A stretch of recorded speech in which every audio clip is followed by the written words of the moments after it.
This Uber driver's passenger is a special agent, and he's built different. The film starts with detectives Vic Manning and Sarah Morris arriving at a hotel to catch the notorious substance lord Oka Tejdo. I think that's how you say his name. They ask the concierge not to give up that the police are here, but she still calls him anyway. That's dedication. Deserves a $1 tip. Oka's boys greet the police with a shotgun. That's how we roll in our hood. Rainbow Six fans. Vic slams in and shoots a guy hiding behind the couch. Morris gets distracted by the second guy while Vic gets attacked by Oka, who looks more like a Yakuza game character. Oka tactically punches the glasses off of Vic's face, immediately making him blind like a bat. Not the best kryptonite for a police officer if you ask me. While Vic gets his butt kicked by Oka, who is 4 times smaller, Morris manages to shoot the other bad guy. At least someone knows how to work here. But Oka realizes beating the police won't bring him any level up and runs away. Oka becomes Yamakaze and jumps away by the balconies. But Vic gets a brilliant idea to throw down a cart. It works like clockwork and Oka gets smashed down, what looks like 2 floors, but it doesn't stop him from attacking Morris.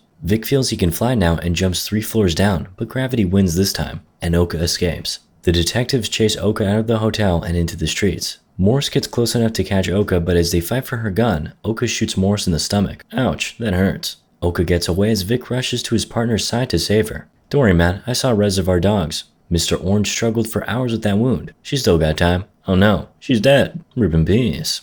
6 months later, we meet Stu, who works at a sporting goods store while taking a side job as an Uber driver. He has to give a ride to his douchebag boss Richie Sandusky, who runs his father's store and gives him the nickname Stuber, which Stu hates. Don't know if that's bad. I had a classmate in high school whose nickname was Sticky Fingers, not like it was something cool. He didn't make it to the toilet one day. Tried to hold the flow coming from his butt with his hands, and it happened in front of the whole class. Ah, sweet memories. Sorry. Stu must keep his rating over 4 stars, or he gets fired and his rides aren't doing great typically. Oh man, you can't even imagine what I had to do to keep a 5-star rating at a Thai massage salon I used to work with. Those Sticky Fingers were workers of the month for a long time. Yeah, the nickname was mine. Meanwhile, Vic is obsessed with catching Oka and avenging Morris. He trains his shooting without glasses. Why don't you just have lenses, bro? Captain Angie McHenry tells Vic to let it go because the case against Oka is bumped up to the feds. Darn, those kung fu lessons for 2 years will never pay off. Stu is also investing in a spin class gym business with his college friend Becca, with whom he is secretly in love. Simp. Unfortunately, she's dating a superstar basketball player. Vic realizes his time and gets LASIK eye surgery. High IQ move. Actually, I need to do that. He'll be dizzy and see unclear for a while and have to wear Riddick glasses. Looks awesome. Vic meets up with his daughter Nicole, who reminds him she has an art gallery opening later that night. He swears he didn't forget about it, although he did schedule an eye surgery for the exact same day. Classic #1 dad cup move. He promises to attend even though he's a blind mole. Nicole installs the Uber app to help him get to the gallery. While enjoying an energy snooze, Vic gets a call from his informant Leon, who frantically tells Vic about a heroin drop from Oka later that night. Vic jumps at the chance and goes to meet Leon. Not the best idea. He drives like I used to in GTA when I was 6. Knocking things over and finally driving into a construction hole. Vic has no choice but to call for an Uber, and that's how he meets Stu. The latter acts extremely annoying, talking more than driving, so I'm not even surprised the boy struggles with those 5 stars. Turns out Vic has chosen Uber pool, so 2 chicks get into the back. Nah, not on my duty, so he throws the chicks away.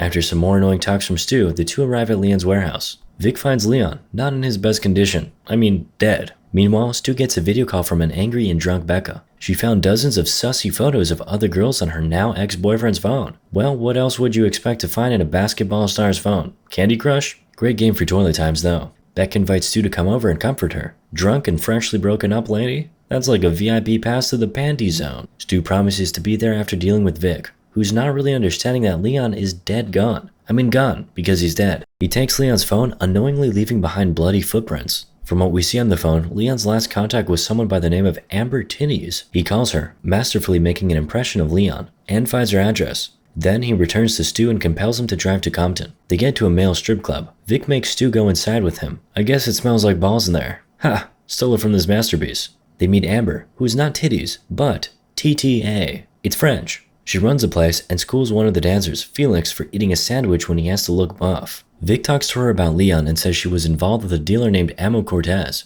Stu talks to Felix about Becca, sharing that he clapped her cheeks a while back when she broke up with another guy. The girl has a pattern, but they both act like nothing happened. Felix encourages Stu to express his feelings to her. Even drunker, Becca calls Stu again and says she wants that curry chorizo in her white bun. Can't make this stuff up. However, Vic is not done with Stu. He compels him to drive to Long Beach to find Amo. Stu follows because he's beta in this story. Oh wait, Miss Tite is talking with someone on the phone about Stu and Vic. Sussy. Meanwhile, in the car, Vic shares a story about how his abusive drunk father left him alone in the desert when he was 14, and that Vic became a man that day. Stu only whines about how Vic is preventing him from becoming a man with Becca. The boys arrive in a not-so-good neighborhood, and Vic enters a house where Vic interrogates Ammo and his buddies. The homies don't give up on Ammo and order the dog to attack Vic, but the poor doggy pukes out a pack of drugs. Ew, call PETA. Vic is a dog lover, so he pulls his gun and feeds the drugs to one of the homies, and they quickly give up who Ammo is. Snitches. Vic gets him to Stu's car, calling the latter his partner. Hey, nice working on that career ladder, Stu. I heard cops get paid well, especially when they hang with dealers. Vic leaves Ammo in the car, but Stu refuses. Wasn't it an Uber pool? He even gives Stu a small gun to sell the partner's story. But Ammo quickly realizes Stu is just an Uber driver and attempts to escape by breaking through the window. Stu tries to stop him and shoots Ammo in the leg. Nice one, bro. First day on the job and you've already shot someone. Classic cop moment.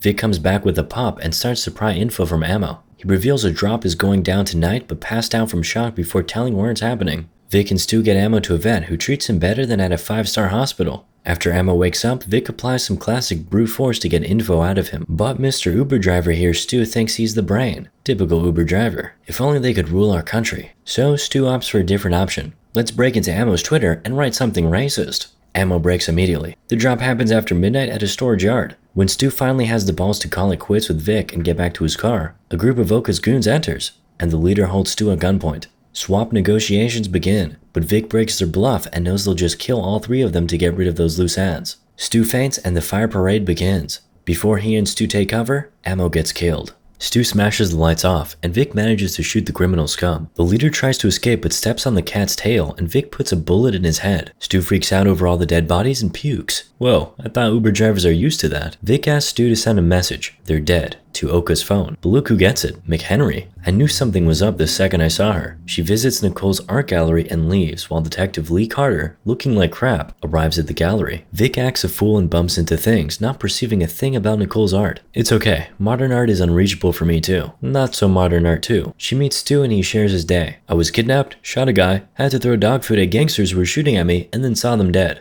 My typical birthday party. Vic then goes to Nicole, gives her a gun, and asks her for his storage unit's key to their house. Nicole realizes this is the only reason he showed up. That's clearly not true. Clear as the sight of Vic. She whines about Vic being absent in her life and caring more about his job than the people in his own life. Give the man a break. He's a cop who looks like Drax from Guardians of the Galaxy. Wait, it's the same actor. At least he's not a serial killer, and you see him sometimes. I see my dad only once a year. Prison dates with severe convicts are hard to get. Stu and Vic leave, but before leaving, Vic throws a rock through a nearby shop to bring cops there, just in case. So that's who breaks my damn window every month. I thought it was that nasty kid Ernesto. He's a talented soccer player though. The boys go to the sporting goods store where Stu works so Vic can get what he calls a few bullets. But he grabs all the guns he can handle. Rambo style. Love it. Meanwhile, Becca calls, tired of waiting for someone's inner hugs. She says her boyfriend called and sounded apologetic, so she's close to forgiving him. The fish is getting out of the net. Darn it. Stu gets pissed off, finally putting his foot down and calls Vic out for his actions, telling him that he is scared of showing his emotions by hiding behind his masculinity and being a terrible dad to Nicole. Well, that Uber driver has a point, but Vic, as you remember, is a brute, so he answers not with solidarity and understanding, but anger. Things heat up as Vic promises to put 0 stars for Stu. Whoa bro, that was way over the line. You can call a man weak, pathetic, omega, a crypto trader, and any other horrible words. But when you call him a 1-star driver, you get beaten up with a golf club. The two start fighting, using baseball bats and bicycles, balls, big heavy balls. Stu here has the advantage. At least he sees something. Finally, they're both down, hurt, with no strength left, when they get caught by Richie, who aims a crossbow at them. Richie makes fun of Stu again and calls him Stuber. Wait, I finally got it. He's Stu, and he drives Uber. Stuber. Okay, never too late. Suddenly, Vic stands up for Stu and the latter stands up for himself, taking Richie's crossbow and showing alpha mode. He also says he quits. Ha, like that wasn't obvious. As they leave, Richie tries to convince Stu to stay because he considers Stu his best and only friend. Well, that was surprising. Stu comforts Richie, saying he's not really balding and leaves for good. Nice one, bro. Richie wasn't that bad, and Stuber is indeed a hilarious nickname. You should put it in your app, and you'll get 5 stars only. Stu gets Vic to the storage yard to catch Oka. On the road, Stu convinces Vic that calling for backup is okay. Oh right, I almost forgot there are other cops in the city. Vic calls McHenry, who's already searching at the vet for him. Darn, that's the wrong person to call. She kills the vet after... Why? Because no loose ends, I guess. The stealthy boys get to the deal, and Vic, confident that the SWAT is coming, lets Stu go. Who doesn't want to go at this point? Stockholm Syndrome, they call it. In the car, Stu calls Becca and comes clean about his feelings for her, saying her business idea is her dream, not his, and he just wants her to love him back. And also that casual cheek clapping is not for him, because he can't pretend he doesn't have feelings for her anymore. Wait, hold on. You cut the cheese, but why don't you eat the slice? Alright, you psychologically stable boys are too straight to the point. She asks if they can be friends, but Stu masterfully ignores the friend zone and says he will call her when he is ready. Smart move. But you would have been ingenious if you could do this after clapping cheeks. Stu then sees a single cop car driving instead of the SWAT team and understands something sussy is going on.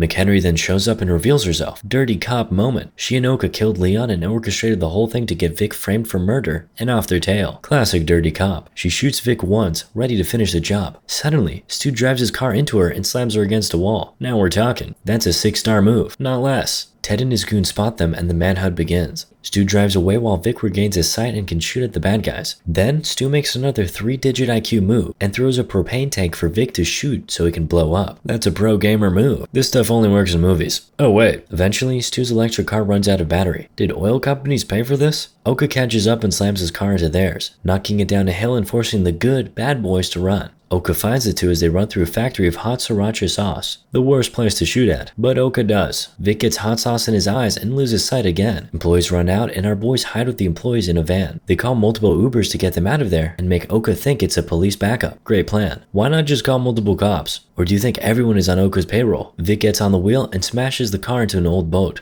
What the hell is the boat doing here? Oka catches our boys when Vic uses his Better Call Saul skills to win some time. Stu uses the moment to throw hot sauce at Oka. Doesn't work too well. Finally, the cavalry arrives. The Uber cavalry, that is. Vic says it's the feds and Oka almost gives up, but one of the drivers blows the whole thing and the drivers flee. Somehow, Oka gets hot sauce in his eyes and Vic uses this moment to knock the guy off. Nice one, Stu. All your plans work today somehow. Vic and Oka fight and Stu takes the latter's gun, but has no balls to shoot the little guy. Oka keeps punching Vic and Stu finally shoots. No ammo. Stu throws the gun at Oka, who catches it, knocks down Vic, and then Stu with it. Whoa, that was impressive. You should have gone to the Marines or a circus. Why deal drugs? I guess you barely use your skills there. Oh boy, this generation. Suddenly, Nicole shows up. She got Vic's location off the Uber app. She's really her father's daughter. She shoots at Oka and demands he gets away from her dad. You people, just shoot the bad guy. Shoot at him, not near him, at least in the leg. Oka takes her gun, because that's what happens when you don't shoot at people. He tries to shoot Nicole, but Stu jumps and takes the bullet for her. Vic rages out and tries to strangle Oka, but Nicole stops him. Can you finally kill that bastard? Nah, the real cops arrived.